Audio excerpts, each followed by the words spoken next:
Do not forget my stories, Senua. I am with you still. Out of hell you have come, and now find yourself in Midgard, the world of men.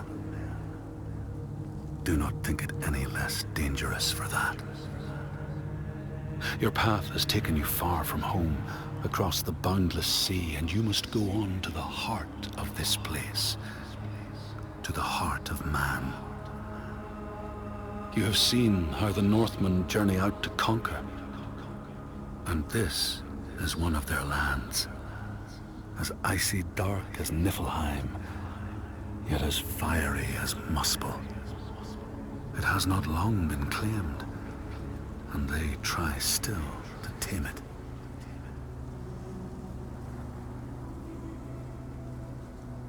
The Skald's verse speaks of a man called Grettir the Strong. A strange and bloody life he led. And it happened in this land you have come to.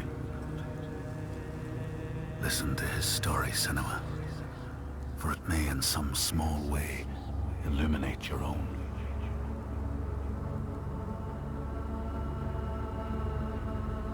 The Skalds say that in Grettir's time, a nearby farm was plagued by hauntings.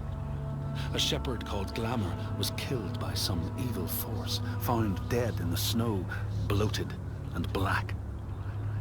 His body could not be taken to burial, because he was held fast to the ground. So it was left. 3 days after his death, the body was missing.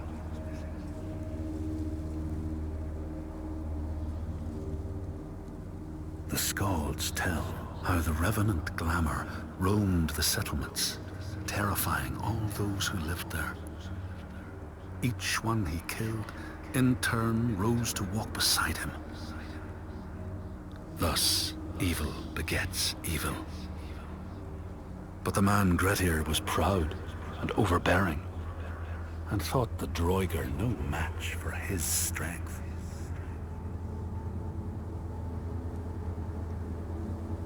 The Skalds say that Grettir fought and killed the Droiger Glamour, but not before Glamour had cursed him.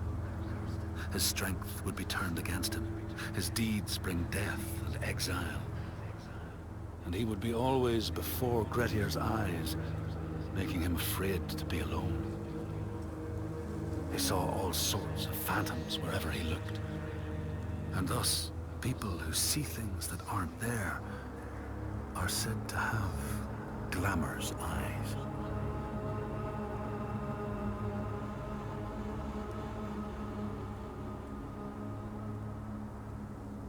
The Skalds tell how in the time of Grettir's kinsman Thorgrim, there was a terrible famine. No crops could be grown, and the fish fled the nets. It lasted years, and the people were desperate. There was no respite even in spring, since terrible gales from the north would rise up and set in for weeks. This is a cold and unforgiving land, Senua.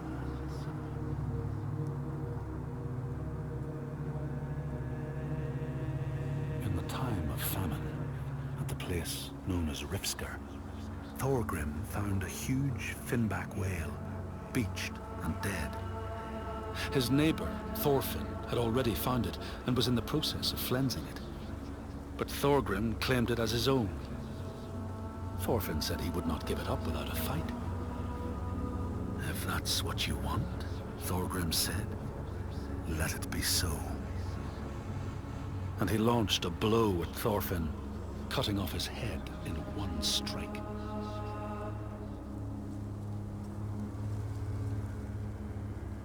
The Skalds say that the neighbors fought, armed only with the knives and axes they had brought to cut up the whale, even picking out the whale ribs to beat down their enemies. Thorgrim's men had loaded their boats with whale meat, but as they went to leave, one of their opponents struck Thorgrim's brother a fatal blow. And this is how hunger fates desperate men to come to blows, striking out against one another to survive.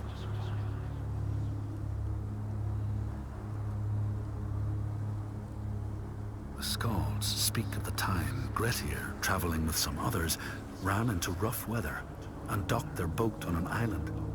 They had not brought fire with them, and the merchants complained bitterly. Seeing a great fire blazing on the other side of the strait, Grettir said he would swim over to fetch it.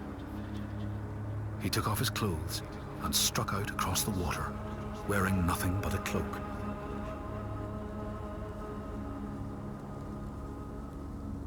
When Grettir came to the farm where the fire was burning, all was peaceful. By the time he reached them, his cloak was frozen stiff, and he looked like nothing more than some huge troll. The frightened farmhands struck out at him with the first things to hand, the burning logs from the fire. Grettir fought them off and got the fire he sought. But the sparks from the logs spread fire all over the house, and nobody survived the blaze.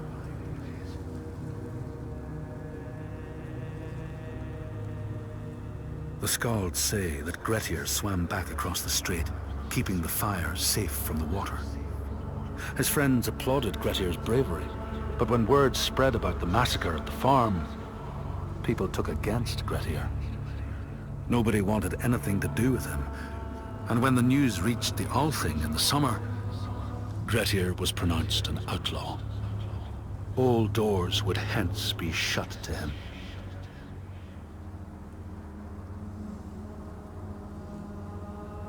The Skalds speak of how Grettir, now an outlaw, took rest on the island of Haramsoy with a man called Audun.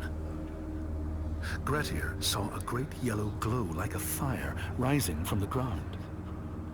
Audun told him it was coming from the burial mound of Kar the Old, who ever since he died had haunted the island, and warned him to stay away.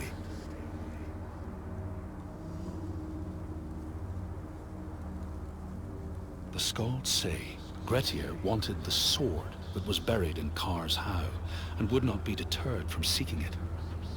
He broke the mound open and started digging until he reached the timber props. By this time it was night.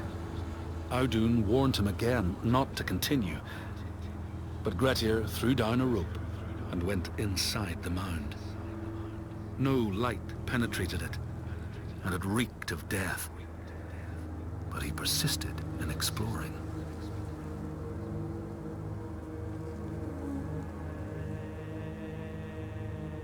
Grettir found the sword he was seeking, Kar's loom, buried in the grave mound.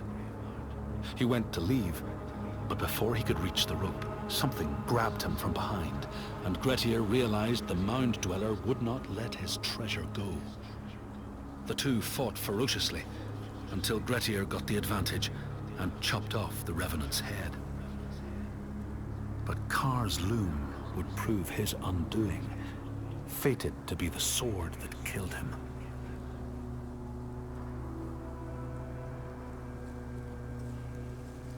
The Skald's verse tells how Grettir made many enemies with his proud and overbearing nature. Always quick to anger, his strength and fighting prowess meant that even the most trivial of quarrels met a fatal end. The kinsmen of those he killed or maimed were angry, and because he was an outlaw, no one was allowed to help him.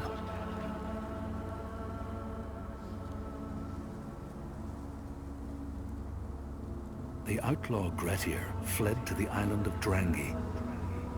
His enemies knew he was there, but he was still so strong and fierce, nobody could shift him.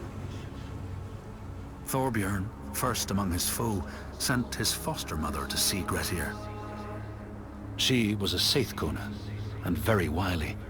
She enchanted a tree branch and sent it to wash up on Drangi. Grettir tried to cut it up for firewood, but his axe flew back and struck him in the leg. The wound blackened and festered, and Grettir feared his time was close.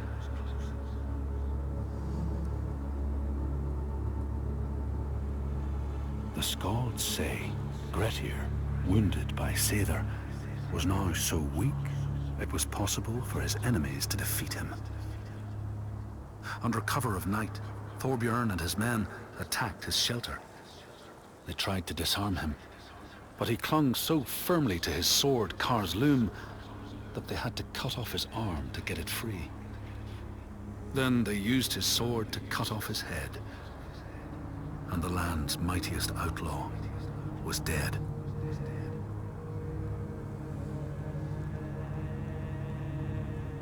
As the Droigar glamour had predicted, all Grettir's brave and fine deeds brought him misery. So fate makes prisoners of us all. But it was Grettir's nature that made him fight the Droigar, and Grettir's nature that led to blood feud and exile. So what is truly our prison, Senua? Is our path ordained, and we powerless to change it? Or do we blame uncertain powers for what we ourselves ordain?